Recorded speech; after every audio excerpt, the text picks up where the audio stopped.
think each one of us also has a heckler in our mind. It's not our conscience, but it's that mean, cynical voice inside your head that's always criticizing you. You know that voice, right? That voice inside your head that says things to you like, you're too fat, you're too thin, you're too old, you're not educated enough, you should have gone to college, you should have graduated college. People are more qualified than you, they sell better than you do. You're not a good manager, you don't know about marketing. The people you went to high school with, they make a lot more money than you do. They drive a nicer car than you do. You're just not like everyone else. Be honest, by a show of hands, how many of you sometimes hear that voice inside your head? Okay, a lot of people are not raising their hands because they're thinking, I don't have a voice inside my head.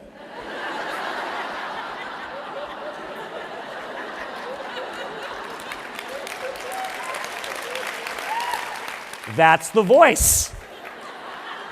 We all have this mental heckler, and what I'm here to tell you, ladies and gentlemen, is that 19 times out of 20, your mental heckler is absolutely wrong. Adjusting your mindset.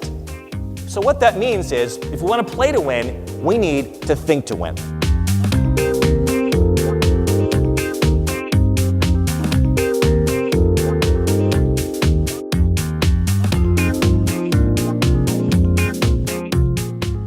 But the reality is there's a lot of people in this room who in the same external environment are working really hard and working really long. And you're engaging the same procedures as other people, but maybe you're not getting the results that you want. Well, the reason for that might very likely be the third factor. It's a factor that most of us don't acknowledge because it's not quite as tangible. You can't see it, and you can't quantify it, and you can't spend it. But I'll guarantee you, one way or the other, it's impacting your business. And that third factor is your mindset. It's all that psychological, emotional stuff that permeates every aspect of what we do. It influences every decision we make. And so examples of mindset factors might be things like your ability to bounce back from failure, your level of resilience, your ability to manage your ego, to manage fear, to keep an open mind, to adapt to new changes. It's your ability to cultivate relationships and connect with employees and connect with customers. I'm here to argue today that nothing will influence your business more than the mindset you bring to it. And this is great news because mindset is something you completely control. I was diagnosed with stage 2 Hodgkin's disease, cancer of the lymphatic system. This experience was absolutely terrifying and uncomfortable and inconvenient and amazing because of the wisdom that I gained.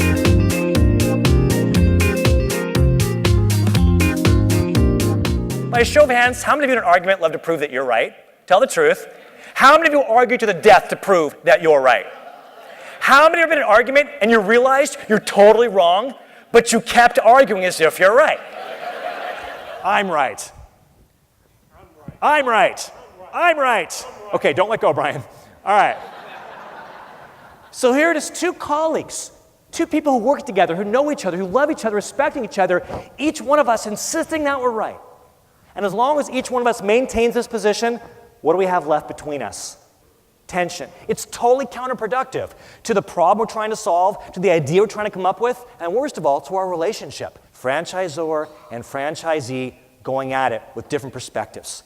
The franchisor sees things one way. They're trying to get you to be compliant. But you're out in the field dealing with the customers. You have a very different perspective. And so you're arguing back and forth about what's right. What I learned is there's actually 3 parties to any particular argument. There's myself, and there's the other person, and there's the problem. So we can either compete, which is what most of us do, or we can collaborate and not make it personal and say, let's just get ego out of it. I don't care who's right or wrong. Let's figure this out.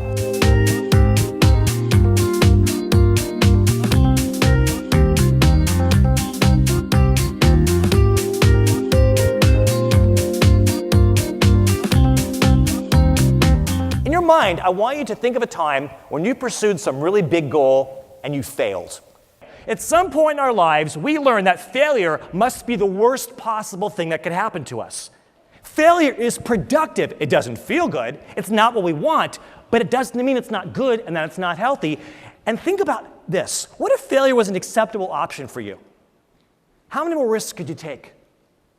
How many more opportunities could you pursue? How much more would be possible for you if failure was an acceptable option? What you're going to find is failure is harder than you think because you're better than you think, but you're not going to know until you... And that's why so many of us don't ever fail because we don't even try. Certainly failure is not something to pursue, but we shouldn't let the fear of failure, the fear of getting hurt, we don't want fear to be our primary motivation. We want it to be about courage. I think courage doesn't mean you don't have fear. Courage means you do have fear, but you go for it anyway, because logic and reasoning dictate that you should. Ladies and gentlemen, most of your life is not being spent at home with your families. Most of your life, more importantly, most of your time is being spent at work with your colleagues and with your customers. Which means what you do during these hours for Allstate, it's got to matter. It's got to be meaningful because of what you're giving in return. You're giving your time, you're giving your life, and you want that time to matter. Time is an account from which we only make withdrawals. None of us know our remaining balance. That's why we've got to be grateful. That's why your time working with U4 International and taking the time out of your lives to be here today to learn, to grow, and come together is valuable. Make this time worthwhile. Get the most, embrace every day, and I promise you'll be both beautiful on the outside as well as the inside.